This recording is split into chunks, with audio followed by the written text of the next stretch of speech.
Hey guys, it's Shaquana. Welcome to Bariatric Blurbs. And just to get right in, trying to get my hair together, just to get right in, what we're going to be talking about today in Bariatric Blurbs. What are we talking about? What are we talking about? Today we are talking about the process of getting approval requirements. So, for any type of weight loss surgery, especially if you want to get it approved through your insurance, to have your insurance cover it, your insurance as well as the surgeon that you decide to use, they have their own requirements. So I will tell you what the requirements was for my insurance company. Okay, so for my insurance to cover it, they have to see it as a medical problem, which is to why you want to have the weight loss surgery. They want to see what is it that's weight related that you need this surgery. Why should they cover the cost of this surgery? So you have to prove to them that you have issues weight related that can be reversed or rectified through you losing a substantial amount of weight. So for my insurance, I had to do a psychiatric evaluation, which most doctors, most insurance companies require. I had to go through a psychiatric evaluation. I had to have a pulmonary exam. I had to have x-rays of my chest. I had to do 6 months of supervised doctor's visits, and the supervised doctor visits had to be for weight loss, 6 months consecutive. I could not take any breaks. If I skipped a month, I would have to start all over again. They are very strict on their requirements. You can't try to skimp and scheme and skip some things, else you'll be back to square one.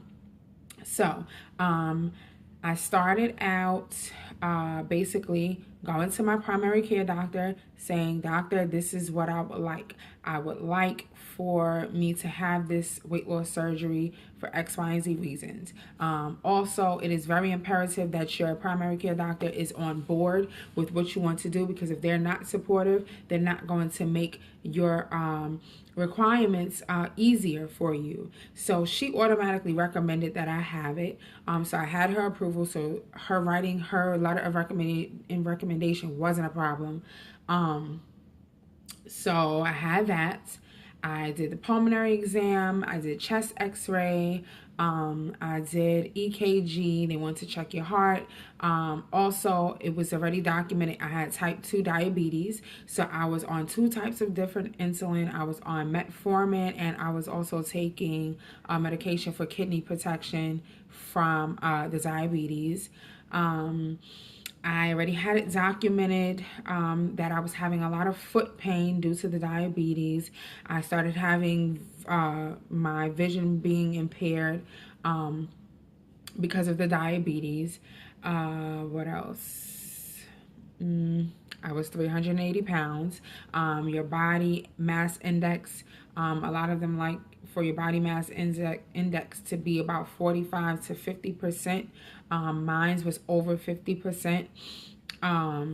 What else? I'm trying to think what else. I did the psych evaluation. I did 6 months consecutive supervised doctor's visits. Oh, I had to see a nutritionist, a dietitian. I had to also, even if you do have diabetes, some insurance companies or some doctors, they actually require your A1C to be at a certain level for you even to have surgery. Not a high A1C, but a specific amount. Starting out when I was sick, my A1C was almost at a 12. The requirements for me to be able to be approved was, I believe, an 8. And I had got my A1C literally at an 8, unintentionally. It was at an 8 at the time of surgery, so I was approved for that. So once you meet all your requirements, I had to go through a bunch of other doctors. some people, they go through stress tests. They do they test you for sleep apnea, things like that. I didn't have to get tested for sleep apnea. What else? Some people have colonoscopies. I didn't have to do that. But I did go to a list of a bunch of different doctors and stuff like that. And so after the time frame, the 6 months, and I did everything else. So what I did was, some people, they'll do the 6-month doctor visits and then go through all the other appointments, which takes longer. I did everything at the same time. So as soon as I got my requirements, I started knocking down those doctor's appointments, making the appointments immediately and knocking those down. So those are things that are already checked off my list while I was doing the 6 months. So by the time I got to the 6th month, I had already completed all of my other doctor's appointments and everything else. So at the 6th month, all my doctor had to do was collect all of my doctor's appointments, all of the records, everything that she notated down, put it in one file, and then they sent it over to my insurance company. Now, insurance companies are very strict, because they're very tricky, because sometimes if they see you've done successful at losing weight, they will deny you and say, well, our records are showing that you lost a substantial amount of weight, so you actually don't even need the surgery. You're doing fine on your own. With me, I lost, I think 30, no, I didn't. I lost about maybe 40 something pounds. And then I continued on, but as far as when I sent the stuff off, I had lost about 40 something pounds on my own. And that was a fear of mine. I was like, oh my God, they're going to see that I lost 40 something pounds over this course of 6 to 7 months, and they're not going to approve me. But they did. After about 2 weeks, I say a week and a half, 2 weeks, they approved me. And I think mainly it was because of the diabetes, and mainly because even though I lost 40 something pounds, I was still in the 300s. I was still in the 300s. So, I think the insurance companies, when they look at these things, they think of it. We could cover the cost of her medications for the rest of her life, for insulin, for the testing strips, for meters, all of that stuff that they have to pay for, and all of the other health conditions that she may or will develop over time.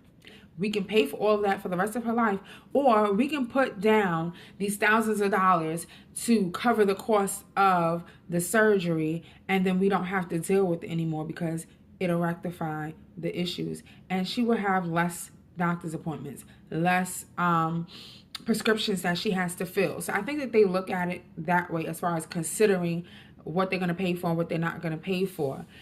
So I say everything took about a span of 7 months. I got approved. Some surgeons, they give people a tentative surgery date once they send off the stuff, but my doctor went straight by the book. My doctor said, you get no date until we get specifically an approval. So once I sent everything off, I think the ending of November, I got approved, I say within the first 2 weeks of December, and then my surgery date was the end of January, because my doctor actually was going on vacation, and so I was the first surgery that he was going to have for the new year once he got back from vacation. So I had got sleeve January 27th of 2016.